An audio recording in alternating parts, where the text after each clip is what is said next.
లైంగిక ఆరోపణలు ఎదుర్కొంటున్న హక్కింపేట స్పోర్ట్స్ పాఠశాల మాజీ ఓఎస్డీ హరికృష్ణకు హైకోర్టులో ఊరట దొరికింది. లైంగిక ఆరోపణల్లో ఎలాంటి వాస్తవం లేదంటూ ఆయనపై ఉన్న సస్పెన్షన్ను ఎత్తేసింది.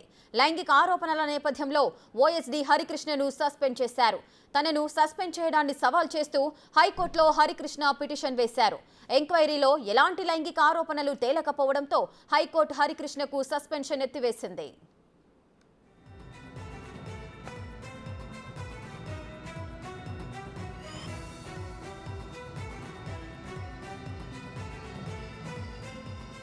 అయితే లైంగిక ఆరోపణల కేసులో ఇప్పుడు మరో ట్విస్ట్ బయటపడింది. తనను ఫైనల్స్ నుంచి తప్పించేందుకే కవిత, కేటీఆర్, హరీష్ రావు, శ్రీనివాస్ గౌడ్ కుట్ర చేశారని హరికృష్ణ ఆరోపిస్తున్నారు. ఫైనల్ సమయంలో వాళ్ళు చెప్పిన విధంగా చేయలేదనే కారణంతో తనను తప్పించాలని కుట్ర చేశారని చెబుతున్నారు.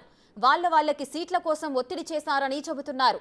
మెరిట్ లేని స్టూడెంట్స్ కి సీట్లు, సెలక్షన్స్ లో చోటు ఇవ్వాలని ఒత్తిడి చేశారని తెలియజేశారు. అంతేగాని స్పోర్ట్స్ స్కూల్లో ఒక్క బాలిక గాని, మహిళ గాని ఎలాంటి ఫిర్యాదు చేయలేదని చెబుతున్నారు. అప్పటి స్పోర్ట్స్ చైర్మన్లు ఉన్న ఆంజనేయ గౌడ్, అల్లిపురం వెంకటేశ్వరరెడ్డి సీట్లు కేటాయించాలని ఇబ్బంది పెట్టారని తెలిపారు. ఇదే విషయంపై గొడవలు కూడా జరిగాయన్నారు. కావాలనే ఎమ్మెల్సీ కవిత తనపైన పేపర్లో రాయించారని ఆరోపించారు. శ్రీనివాస్ గౌడ్ తనను ఒక పావులా వాడుకున్నారంటూ హరికృష్ణ చెబుతున్నారు.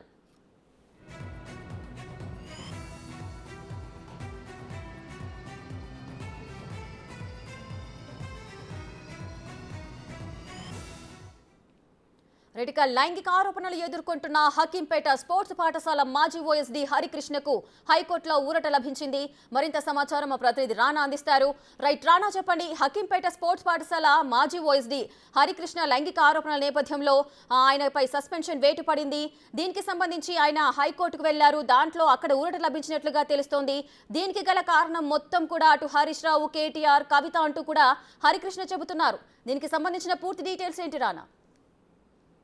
గత ఆగస్టు 13వ తారీఖు కరెక్ట్ గా అప్పుడు ఓఎస్డీగా పనిచేసిన హరికృష్ణ పైన కొంతమంది విద్యార్థులు లైంగిక ఆరోపణ చేస్తున్నారంటూ ఒక వార్తా కథనం వచ్చింది.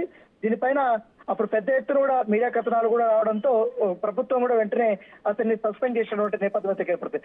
సస్పెండ్ చేసింది, తర్వాత విచారణ వేసింది. వారు కూడా ఒక నివేదిక కూడా ప్రభుత్వానికి, హైకోర్టుకి కూడా సబ్మిట్ చేసినటువంటి నేపథ్యం ఏర్పడుతుంది. తనే అయితే తన సస్పెన్షన్ పై వారు కావాలని చేశారంటూ కూడా ఆయన హైకోర్టుకి వెళ్లారు. ఎవరు ఫిర్యాదు చేయకుండా ఈ రకమైనటువంటి సస్పెండ్ ఏకపక్షంగా చేయడం ఏంటనేది కూడా హరికృష్ణ హైకోర్టుకి వెళ్ళిన నేపథ్యంలో ఈ పూర్తి మొత్తం ఈ వ్యవహారాలంతా పరిశీలించినట్టు హైకోర్టు ఇవాళ హరికృష్ణకి క్లీన్ చిట్ ఇస్తూ కూడా ఉత్తర్వులు జారీ చేసినట్టు నేపథ్యం. అయితే ఈ క్లీన్ చిట్ ఇచ్చిన తర్వాత ఆల్రెడీ కమిటీ కూడా క్లీన్ చిట్ ఇచ్చిన తర్వాత ఆయన కొన్ని కీలకమైనటువంటి కామెంట్లు ఇవాళ హైకోర్టు దగ్గర చేసినటువంటి నేపథ్యం ఏర్పడుతుంది.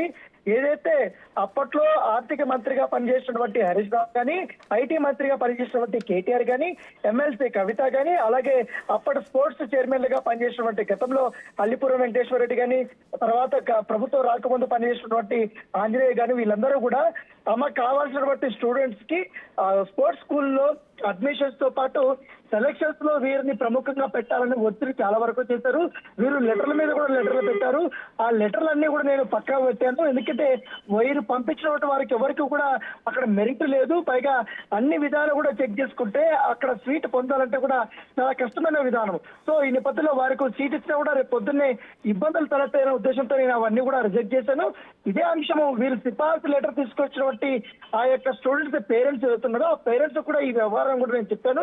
ఇప్పుడున్న పరిస్థితుల్లో మీ యొక్క సీట్లు నేను ఇవ్వలేను, కన్సల్ట్ చేయలేము, రూల్స్ ఒప్పుకోవాలని కూడా నేను చెప్పానని చెప్తున్నారు. సో ఇదే అంశాన్ని కూడా ఇటు శ్రీనివాస్ గౌడ్ కానీ వీళ్ళకి మళ్ళీ వాళ్ళు పేరెంట్స్ తిరిగి చెప్పారు. కానీ ఎలాగైనా నన్ను తప్పించాలన్న ఉద్దేశంతో నేను ఉంటే వాళ్ళకి అడ్డుగా ఉంటుంది, వారు చెప్పినటువంటి పని చేయడం లేదనే ఉద్దేశంతో నా పైన కుట్ర చేసి ఆల్రెడీ ఎప్పుడో ఒక వ్యక్తి, ఒక మహిళ 2 సంవత్సరాలకు ముందే విధుల నుంచి వెళ్ళిపోయిన మహిళ, ఆల్రెడీ స్పోర్ట్స్ స్కూల్ కి సంబంధం లేని మహిళ, ఎప్పుడో వెళ్ళిపోయినటువంటి మహిళ నా పైన ఫిర్యాదు చేసినట్టు వారు సృష్టించి ఇంత రాతంతం చేశారు. నా కెరీర్ ను కూడా నాశనం చేశారు, నాకు నిద్రలేని రాత్రులు చేశారు, నన్ను చాలా ఇబ్బంది పెట్టారంటూ కూడా ఆయన ఇవాళ తన బాధలంతా కూడా చెప్పినటువంటి నేపథ్యం కనపడుతుంది. ఖచ్చితంగా ఇది కుట్ర చేసే నన్ను బయటికి పంపించారు. దీని వెనుక కవిత ఉంది, కవితనే కావాలని ఆర్టికల్స్ రాపించారు. దానికి శ్రీనివాస్ గౌడ్ నన్ను ఒక పావుగా వాడుకొని నన్ను ఇమ్మీడియట్ గా ఆరోపణలు వస్తే తీపి చేసినటువంటి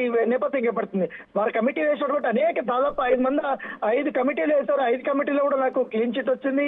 హకింగ్పేట పోలీస్ స్టేషన్ లో కూడా వారు కంప్లీట్ ఇచ్చారు. వాళ్ళు కూడా అన్ని రకాలుగా చేసిన క్లీన్ చిట్ ఇచ్చి హైకోర్టు కూడా ఇప్పటికే డైరెక్షన్ ఇచ్చింది.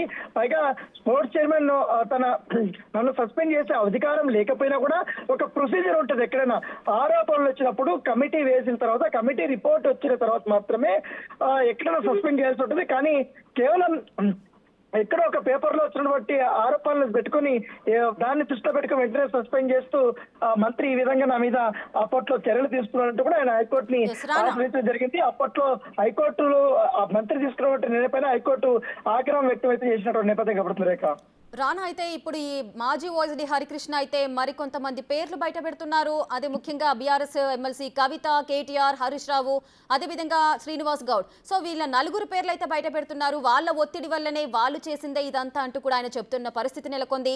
ఇప్పుడు వీళ్ళపైన ఏదన్నా ఎంక్వైరీ వేసి విచారణ జరిపే అవకాశాలు ఏమైనా ఉంటాయా, లేదంటే లైట్ తీసుకుంటారా?